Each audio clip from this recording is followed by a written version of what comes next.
Si Sengi mo, pag-alis mo, umalis din. At sabi sa akin, pupunta siya sa karinderya. Tumaan ako dun, wala naman dun.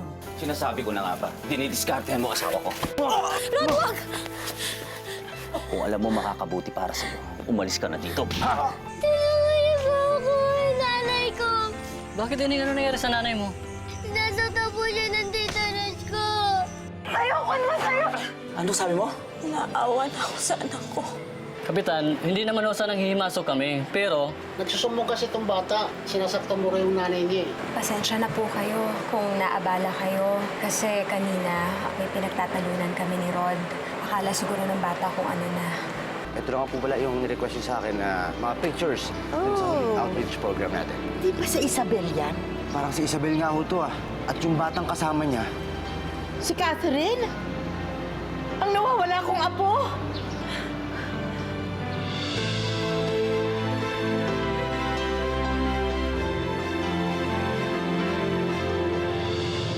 Kasalanan ko kung bakit nangyari to. Huwag mong ibunton sa sarili mo ang sisi.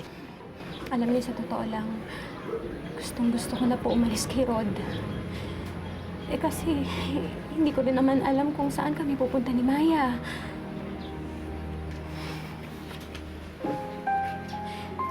Paano kung masundan kami ni Rod? Ako ang tutulong sa inyong mag-ina. Sabihin mo lang sa akin kung kailan. Ako ang gagawa ng paraan para makatakas na kayo dyan sa walang niyang Rod na yan. Pero hindi ko kinukundina yung ginawa mo pagtakas kay Maya, Isabela. Nakita ko lang kung gaano mo kamahal ang bata. Nakita ko kung paano ka naging ina sa kanya kahit hindi mo siya totoong anak. Eh, maski ako, ayokong mawala siya sa'yo eh.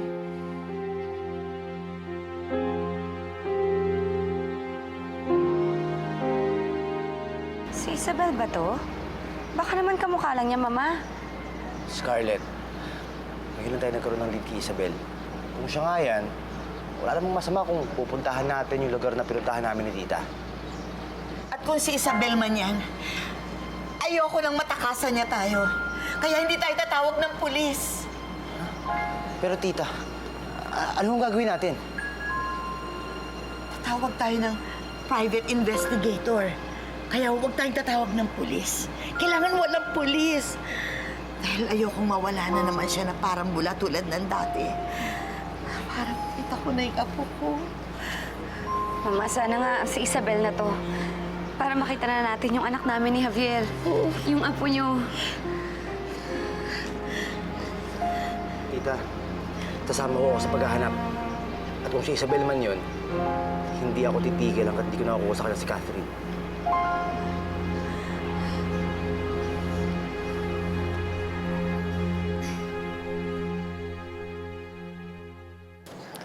Nay, gabi na po.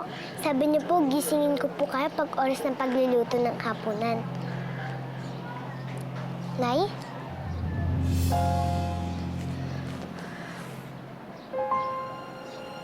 Nay, mainit po kayo.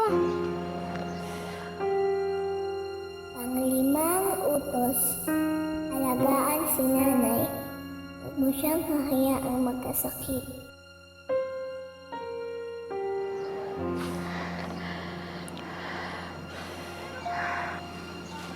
Maya. Oh, Maya. Pasensya ka na, anak. Nakatulog ako. Huwag na po kayong bumangon, Nay. May lagnat po kayo. Diyan lang po kayo. Maruha, dito ka lang sa tabi ni Nanay, ha? Bantayin mo siya. Tatawagin ko lang si Tito Rod.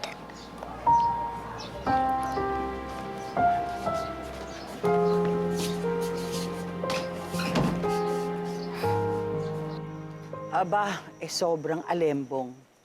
Kaya ayun, ginulpi ng gusto ni Rod. Pasalamat sa'yo lang inabot yan, di ba? Alam mo naman si Rod kung magalit. Nako, talagang ibang mag-aaral. Ding! Ano? Bakit? Tito Rod po. Di ko alam. Ba't ako tinatanong mo?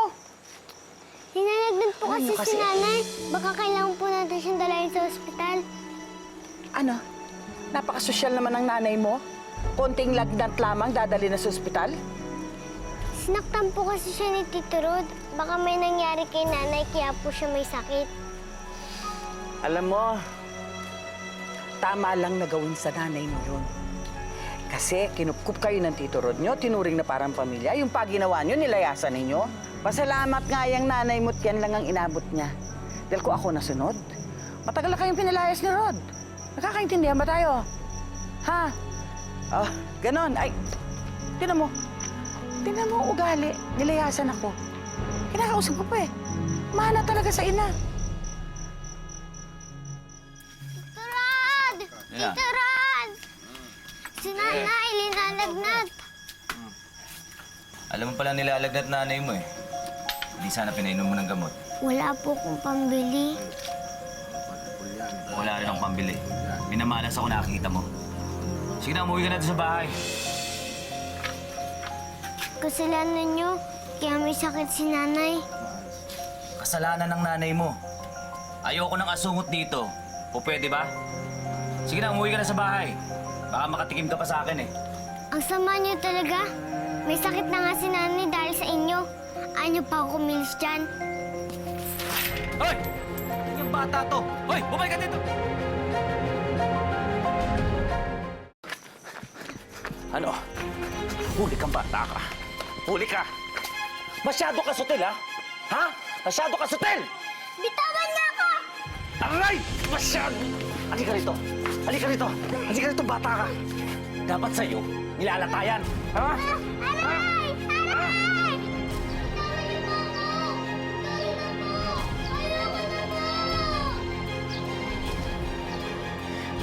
Maya, Uy! Mukhang napuno na ang tatay mo kay Maya, no?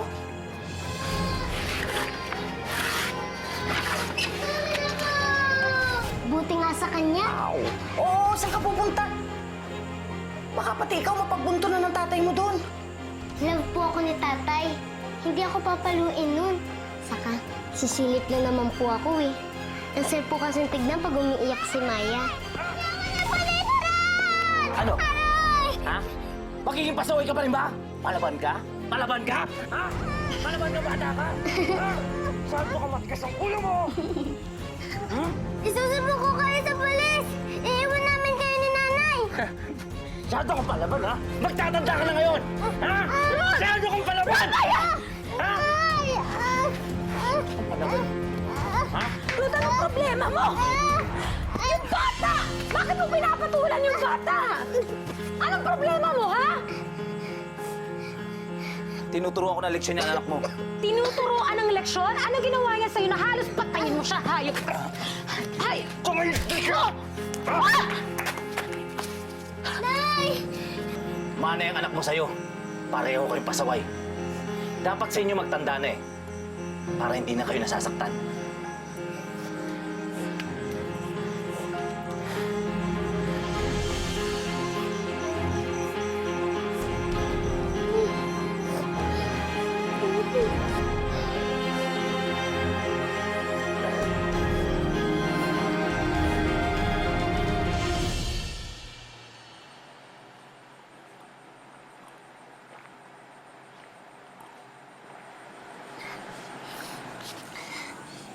Ako naman po may kasalanan, Nay. Inalit ko po si Tito Rod. Anak, hindi. Ako yung may kasalanan dito. Dahil dapat, noon pa man, naglakas loob na akong layasan si Tito Rod mo. Hindi sana to nangyari sa'yo. Huwag na po kayong umiyak, Nay. Magagalit po ng si Ate Maymay. Kasi utos siya po sa akin. Huwag ko po kayo papayakin. Pero anak, sinaktan ka ni Tito Rod mo. Okay lang naman po ko, Nay. Hindi na po masakit. Kaya, tahan na po. Tsaka, kayo po ang may lagnat. Kaya, kayo po ang dapat magpagaling.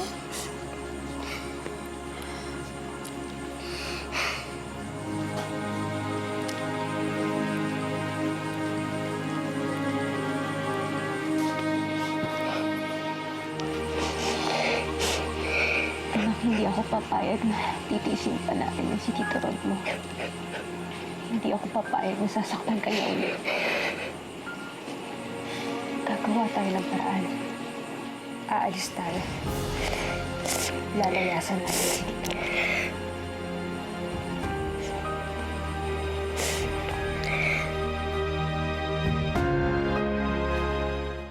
Nagkasungay na si Senny.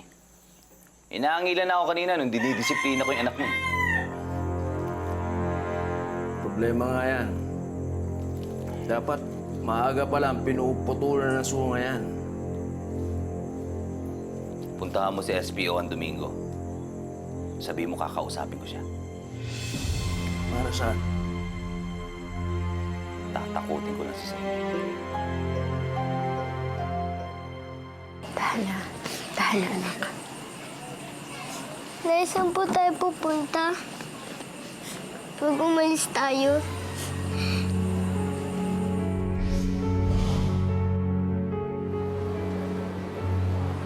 Nakita niyo ba to? Hindi eh. Isabel! Isabel! Isabel! Isabel! Doon tayo pupunta sa lugar na walang mananakit sa'yo. Sa walang nakakakilala sa atin. At kung saan tayo makakapamuhay ng tahimik. Gusto ko po yun, Nay.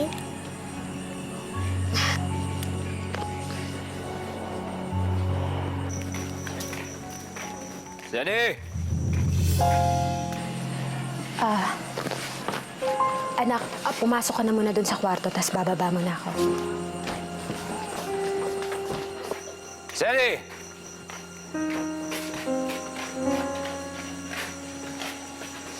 Pinabantayan ko si Maya. Anong kailangan mo? May ipapakilala ko sa'yo. Budong! Budong! Kap!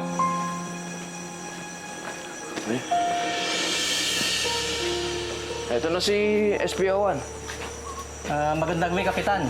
Ano bang kailangan nyo at ipinatawag nyo ako? Ano daw kailangan mo?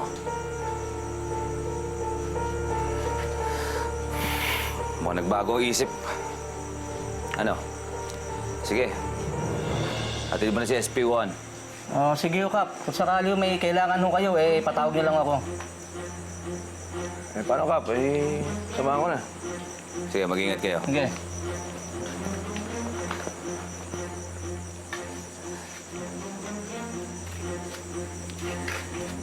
Baka nakakalimutan mo kung paano ka napadpad dito.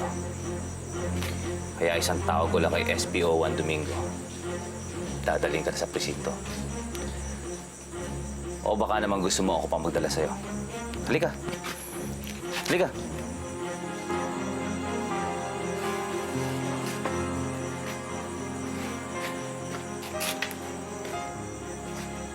Babahag din pala buntot mo. Pinahirapan mo pa ako.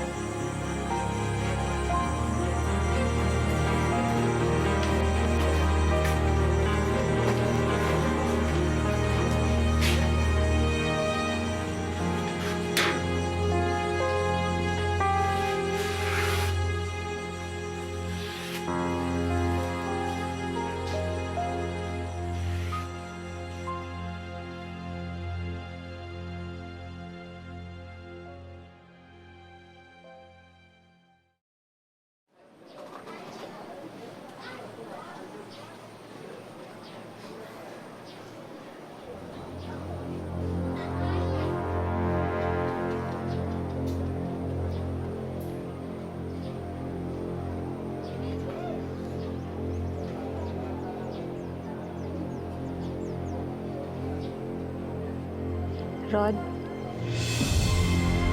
Rod?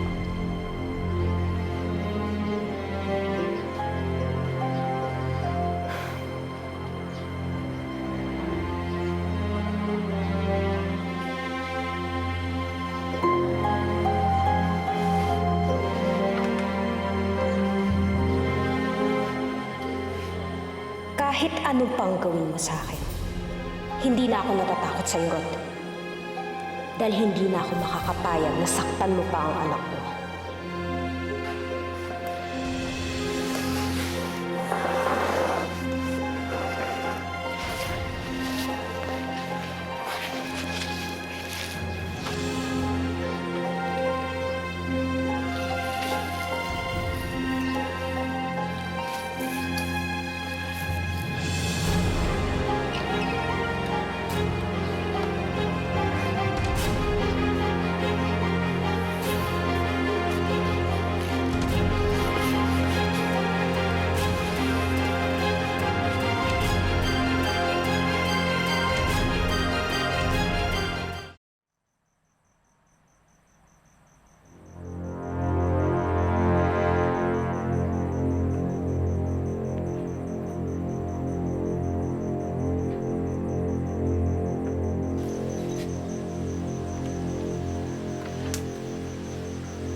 gising. Nay, umaga na po ba? Bakit ang dilim pa rin po? Hindi, gabi pa rin. Pero kailangan mo nang bumangon. Bakit po?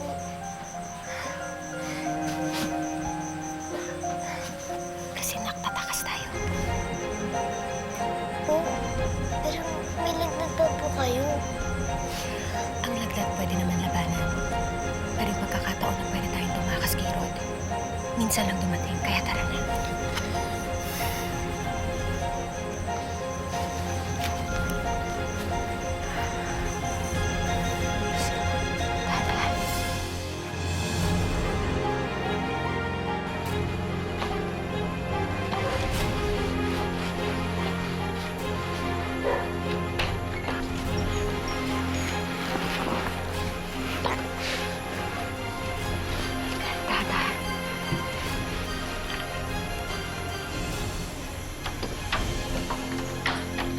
Tara na po, Nay.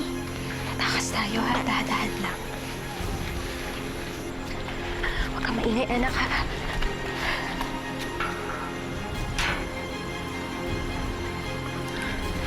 Ilala ko lang yung gate. Teka lang.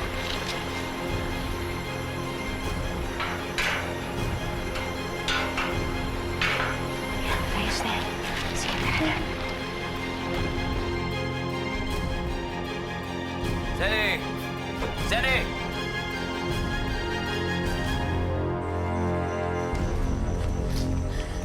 Aling Waning! Aling Waning! Aling Waning! Aling Waning! Aling Waning! Ang pating-pati si Maya, wala. Demanding! Gising!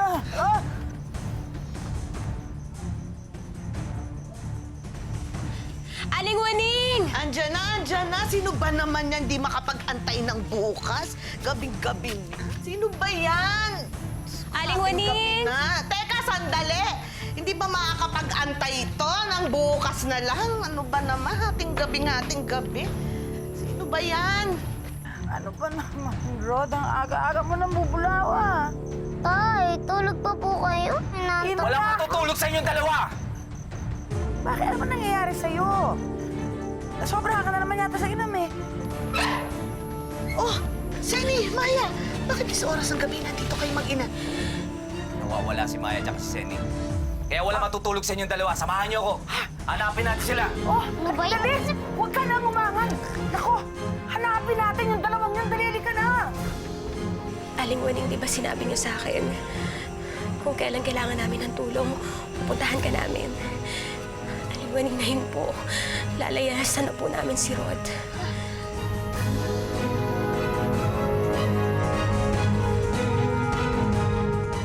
Ikaw na bahala sa mag-ina, ha? Opo, Aling Waning. Oo.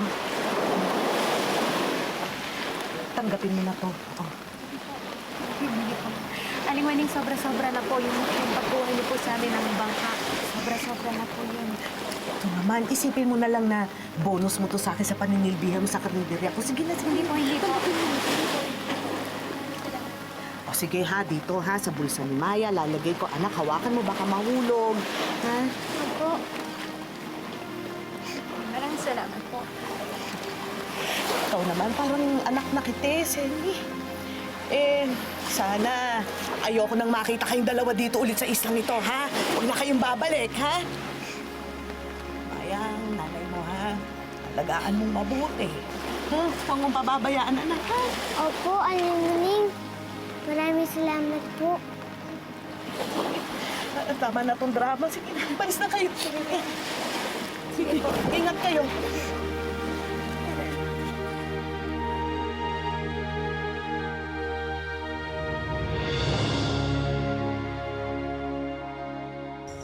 Ay, ako, salamat naman at nakawala na sa demonyong Rod na yan si Senny.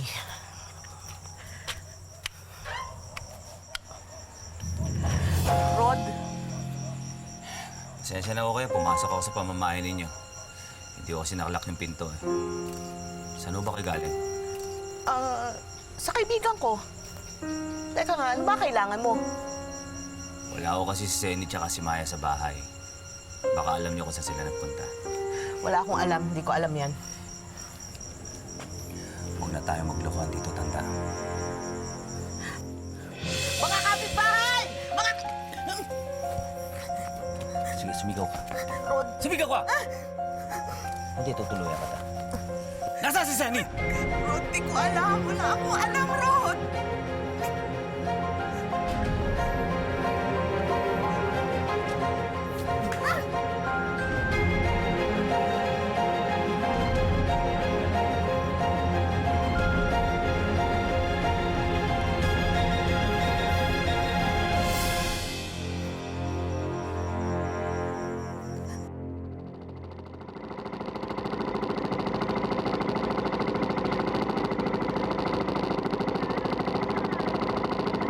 Nay, ano po yung tsura ng bayan?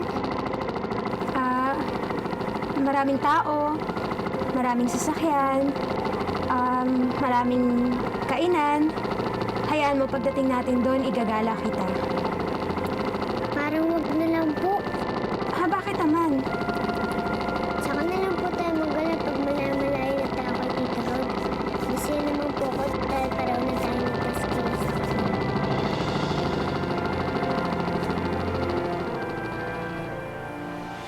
Hindi ka ba natutuwa? Makikita mo na ang anak ninyo ni Javier. Natutuwa rin po ako, Mama. Pero ayoko kasi sanang umasa. Baka mabigulang ulit tayo. Kahit ikaw ang tunay na ina ng batang yon, talagang sa kanya ibibigay ng binan mong lahat. Siya yung kadugo, hindi ikaw. Kapag nakita nyo na si Isabel, itawag mo kaagad sa akin, ha? Sabihin mo kaagad sa akin.